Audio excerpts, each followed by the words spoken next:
अस्सलाम वालेकुम। टॉपिक है हमारे पास solution of one dimensional wave equation. तो वेव इक्वेशन दी हुई है u double x is equal to 1/c² u double t. या इसको हम लिख सकते हैं partial square u by partial x square is equal to 1/c² partial square u by partial t square. तो यहाँ पे ये इसकी रेंज दी हुई है।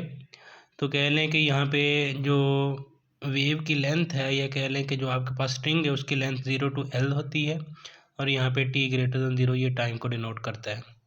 तो इसमें बाउंड्री कंडीशन दी हुई है। तो बाउंड्री कंडीशन क्या है, u एट 0t और u at LT is equal to 0, यानी बोथ एंड कंडीशन पे क्या होगा, आपके पास आंसर 0 आएगा।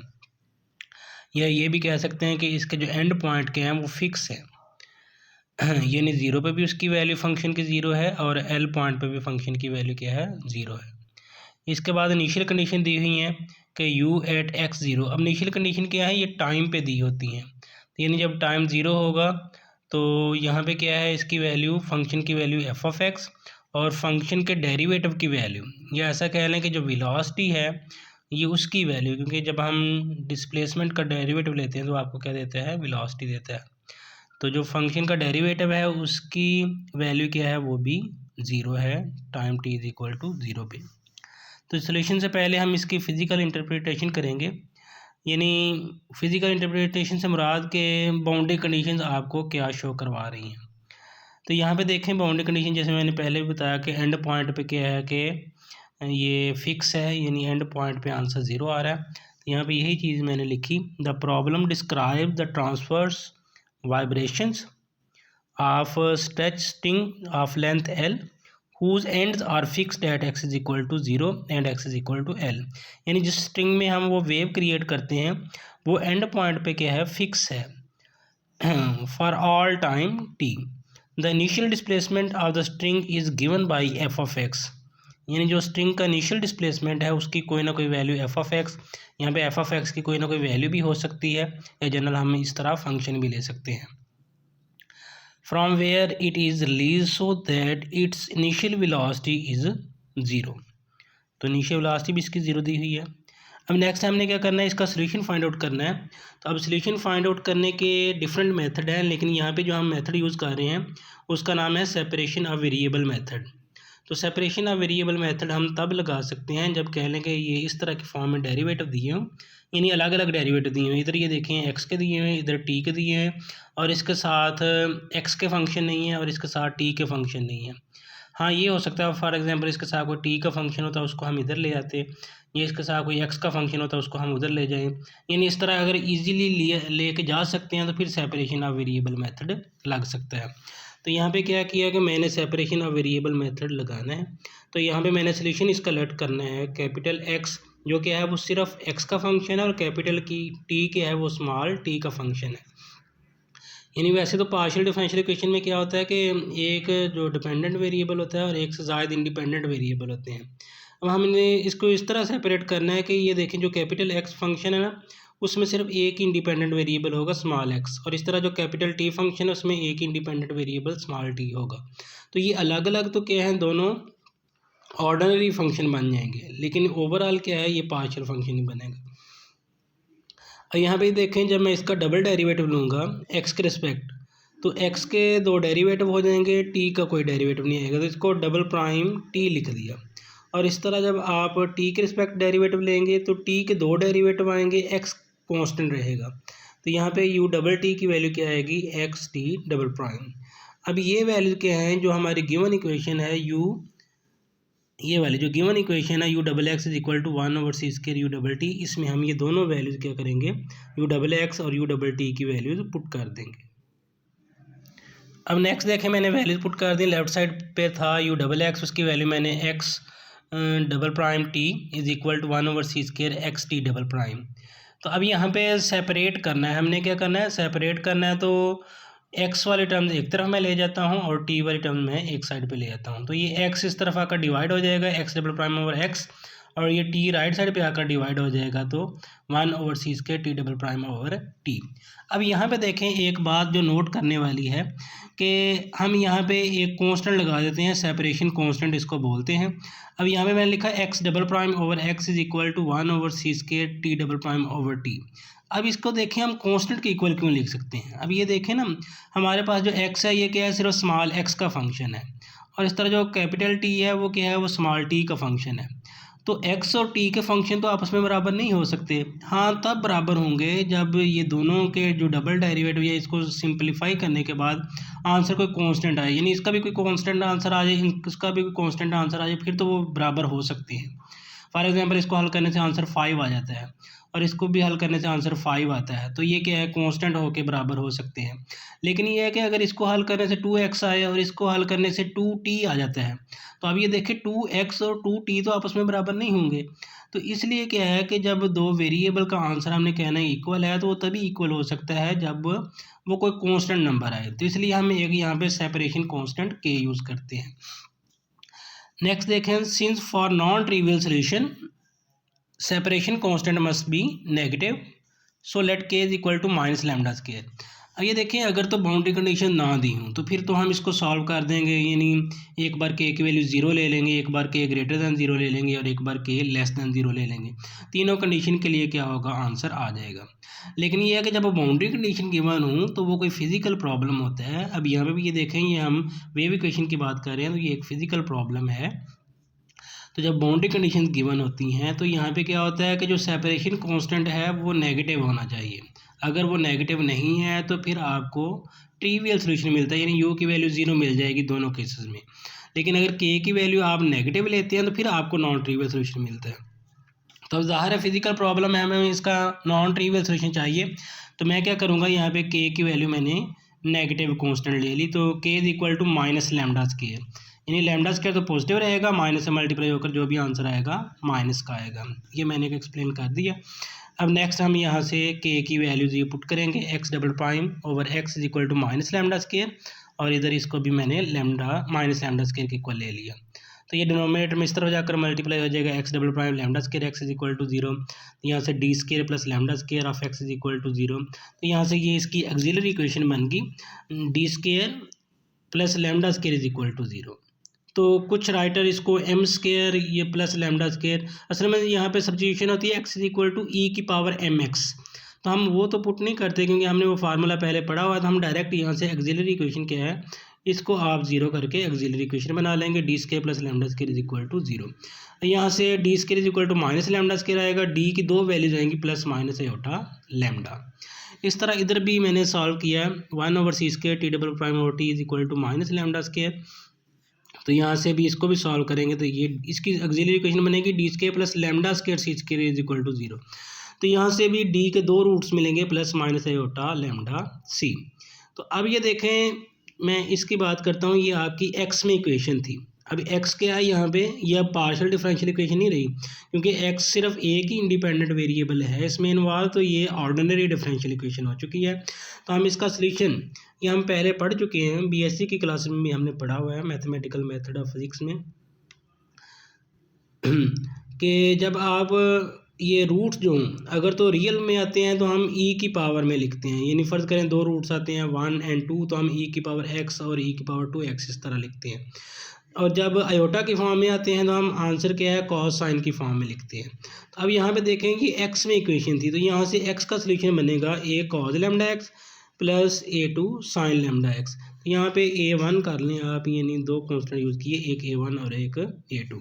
अब दूसरी इक्वेशन देखेंगे टी में है, जो इसका सोल्यूशन लिखा जाएगा ये टी में लिखा जाएगा। अब ये देखें ना, यहाँ पे मैंने ऑक्सिलरी इक्वेशन बनाई, रूट्स निकाल लिए, ये टी में था। तो अब यहाँ पे इंडिपेंडेंट वेरिएबल क्या था, स्मॉल टी। तो इसका सोल्यूशन ये देखें, T of t is equal to B1 cos lambda c t plus B2 sine lambda c t. यहाँ पे ये लेफ्ट साइड में जो टी लिखा हुआ है ये मेंशन कर रहा है कि कैपिटल टी क्या है, ये स्मॉल टी का फंक्शन है, और कैपिटल एक्स क्या है, स्मॉल एक्स का फंक्शन है। तो अब ये देखें, हमने जो इक्वेशन नंबर 4 में सोल्यूशन लेट किया था, हमने किया था u of x t is equal to capital X into capital T. तो ये कैपिटल एक्स की वैल्यू आ गई और ये कैपिटल टी की वैल्यू आ गई। तो ये इक्वेशन नंबर 8 ये क्या है कि ये जस्ट उसका सोल्यूशन बनाया हमने। अब नेक्स्ट क्या करेंगे, हम इसके ऊपर बाउंड्री कंडीशन लगाएंगे, बाउंड्री कंडीशन लगा के कुछ कांस्टेंट हम फाइंड आउट करेंगे, बाद में हम इनिशियल कंडीशन लगाएंगे। तो ये याद रखना है कि पहले बाउंड्री कंडीशन लगाई जाती हैं, बाद में इनिशियल कंडीशन लगाई जाती है।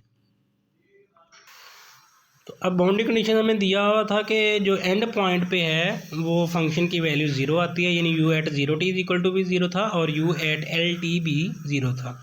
तो अब पहले मैंने जो अभी आपने इक्वेशन 8 बनाई उसमें मैं क्या करूँगा, x की जगह 0 पुट करूँगा और t वैसे लिखा जाएगा। हमारे पास था a1 cos लैम्डा x, तो cos लैम्डा यानी x की जगह जब आप 0 करेंगे तो cos 0 1 हो गया, plus a2 sin lambda x था। तो अब a2 sin लैम्डा x, तो x की जगह 0 करेंगे तो वो सारी टर्म क्या हो जाएगी, 0 हो जाएगी। तो यहाँ पे क्योंकि हम लिमिट सिर्फ x की पुट कर रहे हैं तो ये सारे का सारा क्या होगा, वैसे ही लिखा जाएगा।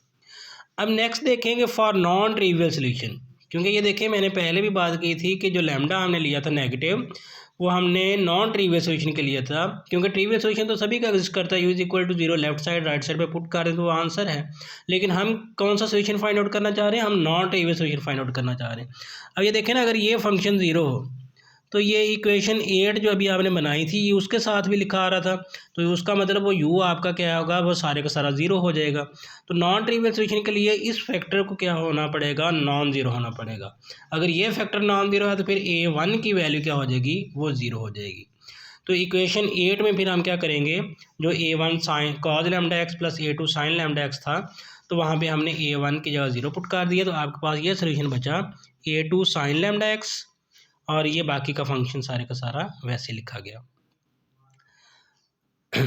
अब नेक्स्ट मैंने क्या किया, ये एक कांस्टेंट था इसको अंदर मल्टीप्लाई करवा दिया a2 b1 और a2 b2, इसको मैंने एक नया कांस्टेंट कैपिटल A और कैपिटल B से नोट कर दिया और ये मेरे पास नई इक्वेशन बन गई। एक बाउंड्री कंडीशन लगाने के बाद u of x t is equal to sine lambda x A cos lambda c t plus B sine lambda c t. अभी भी हमारे पास दो कांस्टेंट के हैं वो अननोन है, बाकी की कंडीशन लगा के हम इसको निकालेंगे।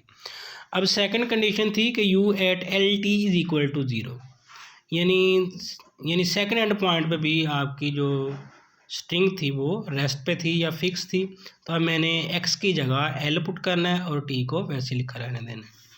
तो यहाँ पे ये देखें साइन लैम्डा x था तो मैंने क्या कर दिया, sine lambda l A cos lambda c t plus B sine lambda c t is equal to 0। अब यहाँ पे अगेन ये फंक्शन हम क्या करेंगे, ये नॉन ज़ीरो रखना पड़ेगा नॉन ट्रिवियल सोल्यूशन के लिए। For non trivial solution A cos lambda c t plus B sine lambda c not equal to 0। So यहाँ पे क्या होगा कि ये वाला फंक्शन जो होगा साइन लैम्डा एल ये आपके पास क्या होगा, 0 के इक्वल होगा। यहाँ पे देखें कि साइन लैम्डा एल मैंने 0 लिया था तो lambda l is equal to sine inverse 0 आ जाएगा। तो यहाँ पे साइन इनवर्स 0, अभी साइन 0 0 पे भी होता है, पाई पे भी होता है, 2 पाई पे भी होता है, 3 पाई पे भी होता है। तो मैंने जनरली इसको लिख दिया n पाई और n की वैल्यू लिख दी 1 2 3। यहाँ पे देखें मैंने n की वैल्यू 0 नहीं ली, उसकी ये रीज़न है क्योंकि हम कह चुके हैं कि जो लैम्डा की वैल्यू थी या हमने जो सेपरेशन कांस्टेंट लिया था वो नेगेटिव होना चाहिए, ना 0 होना चाहिए ना पॉजिटिव होना चाहिए। तो इसलिए यहाँ पे मैंने n की वैल्यू 0 नहीं ली। यहाँ से मैंने लैम्डा की वैल्यू निकाल ली, वो क्या आती है n पाई ओवर l। जो अभी मैंने इक्वेशन बनाई थी इक्वेशन 9, उसमें हमने क्या किया कि ये लैम्डा की वैल्यू क्या उसमें पुट कर दी। बेसिकली क्या होता है कि ये लैम्डा की एक से ज़ायद वैल्यू आती है। ये देखें ना, अगर साइन इनवर्स 0 आप निकालते हैं तो उसका आंसर कहते हैं कि आप 0 है, फिर आप कहते हैं पाई है, फिर आप कहते हैं 2 पाई है, फिर आप कहते हैं 3 पाई है। वो लैम्डा की एक से ज़ायद वैल्यूज़ हैं, यानी जितने एन पुट करते जाएंगे उस हिसाब से वैल्यूज़ आती जाएंगी। तो यहाँ पे मैं इसको ये भी कर सकता हूँ कि लैम्डा को यहाँ पे मैं जनरल वैल्यू का नाम देता हूँ कि लैम्डा एन बन गया, ये n पाई ओवर एल, यानी लैम्डा 1 के लिए पाई ओवर एल, लैम्डा 2 के लिए 2 पाई ओवर एल, लैम्डा 3 के लिए 3 पाई ओवर एल, इस तरह ये बन जाएगा। इस तरह मैंने क्या लिख दिया, दस equation from equation 9 general solution is given by. अब मैंने जनरल सोल्यूशन क्यों लिखा, क्योंकि ये देखें जब आप लैम्डा 1 लेंगे ना उसकी वैल्यू आएगी पाई ओवर एल, तो उसके लिए एक सोल्यूशन बनेगा। फिर जब आप n की वैल्यू 2 लेंगे 2 पाई/l, तो यहाँ पे u2 दूसरा सोल्यूशन बनेगा। जब आप n की वैल्यू 3 लेंगे, यहाँ पे n की जगह 3 आ जाएगा, यहाँ भी n की जगह 3, यानी सभी जगह 3, वो एक और सोल्यूशन आ जाएगा, उसको हम u3 कह देंगे। तो इस तरह n की डिफरेंट वैल्यूज़ के लिए ये क्या आएंगे, डिफरेंट सोल्यूशंस आएंगे। तो मैंने जनरल कह दिया कि ये un के हैं, कि ये सोल्यूशन है। यहाँ पे मैंने ये भी कह दिया n बिलोंग टू n। ये इनफाइनाइटली मैनी सोल्यूशन है, u1 u2 u3 u4 and u5 and so on, ये सारे के सारे के हैं सोल्यूशंस हैं।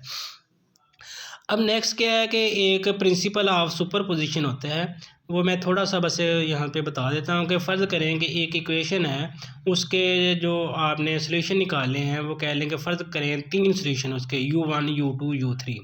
तो अगर आप वो तीनों को ऐड भी कर दें ना, तो ऐड करके जो नया फंक्शन बनता है वो भी उसका सोल्यूशन होता है। ये प्रिंसिपल ऑफ सुपरपोजिशन है। तो अब यहाँ पे ये क्या है कि u1 u2 u3 u4 and so on, ये क्या है, सारे के सारे सोल्यूशन है। तो इन सोल्यूशन का जो सम होगा, सम हो के जो नया फंक्शन बनेगा वो भी क्या होगा, वो भी गिवन डिफरेंशियल इक्वेशन का या सोल्यूशन होगा। तो यहाँ पे ये देखें, मैं लिखा u of x t is equal to u1, मैंने सिर्फ u1 लिखा। आप u1 of x t plus u2 of x t plus u3 of x t इस तरह भी लिख सकते हैं। तो यानी इन सभी का सम, ये जो आपने सोल्यूशन निकालने हैं, इन सभी का सम भी क्या होगा, वो भी एक सोल्यूशन होगा। तो यहाँ पे मैंने इसी को अभी सम की फॉर्म में लिखा है, is equal to 1 to infinity un of x t. यहाँ पे un ऑफ एक्स टी की मैंने वैल्यू पुट कर दी, sine n pi x over L A N cos n pi c t over L plus B N N pi c t over L. तो ये equation number 11 बन गई। यहाँ तक बाउंड्री कंडीशन हमने अप्लाई की हैं और ये आपके पास एक सोल्यूशन आया। अब यहाँ में से एक ए एन और बी एन ये हमने एलिमिनेट करनी है, इनकी वैल्यू फाइंड आउट करते हैं।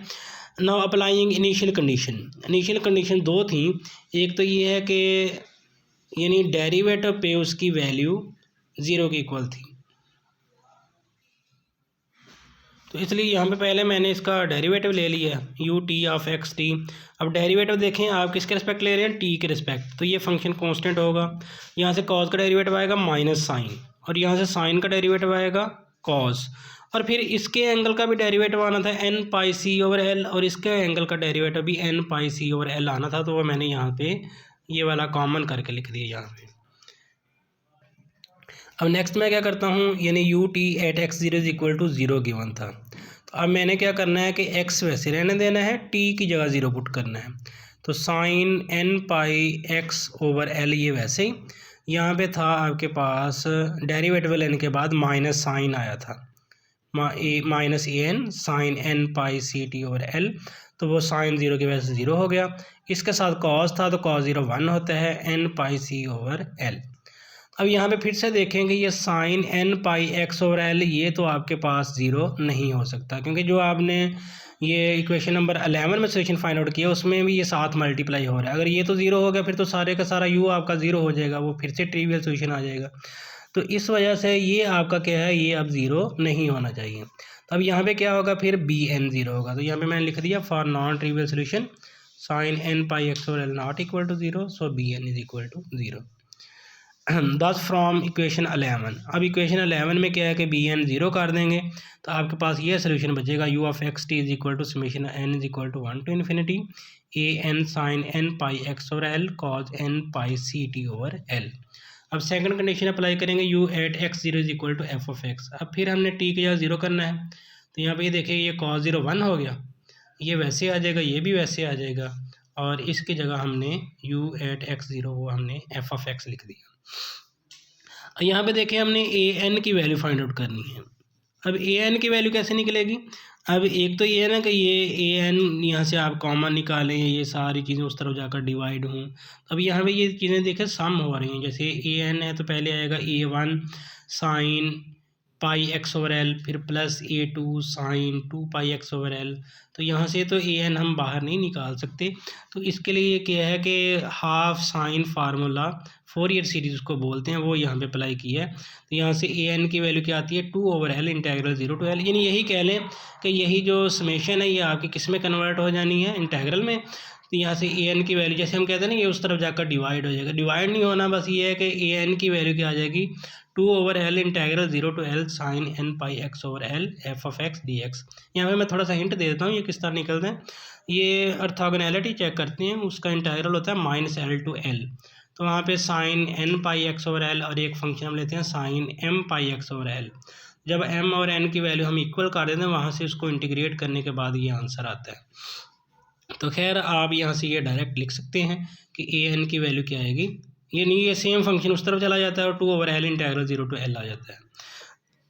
अब ये ए एन की वैल्यू मैं यहाँ पे पुट कर दूंगा, तो यू ऑफ एक्स टी आपके पास आ गया summation n 1 to infinity 2 over l integral 0 to L sine n pi x over l f of x d x into sine n pi x over l cos n pi c t over L which is required solution। अब यहाँ पे देखें F of x की कोई value भी given हो सकती है। For example F of x की वैल्यू एक्स के प्लस 1 दे दी जाए या 2x दे दी जाए, तो फिर हम क्या करेंगे, सोल्यूशन सारा वैसे निकालेंगे। यहाँ पे आके जो है एफ ऑफ एक्स की वैल्यू लिख लेंगे और यहाँ से ए एन की वैल्यू एफ ऑफ एक्स की फॉर्म में बन जाएगी, बाकी सारा सोल्यूशन सेम रहेगा।